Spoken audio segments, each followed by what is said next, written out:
On to more from the United States. President Donald Trump has expanded the travel ban to 3 new countries, including North Korea, Venezuela and Chad. The new travel ban is now applicable to 8 countries. They are Chad, Iran, Libya, North Korea, Syria, Venezuela, Yemen and Somalia. However, Sudan has been dropped from the new list. In most instances, travel will be broadly suspended, while in other cases, travelers will have to undergo extreme scrutiny and vetting. For example, foreign nationals from North Korea are indefinitely banned, but a student from Iran will be allowed provided he clears all forms of screening. In a tweet, Donald Trump said, "Make America safe is my #1 priority. We will not admit those into our country we cannot safely vet."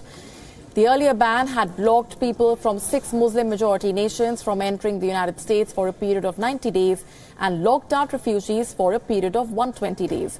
Those restrictions expired yesterday, and the new ones will now be implemented from October 18th. The U.S. Supreme Court will hear arguments on the legality of the travel ban next month.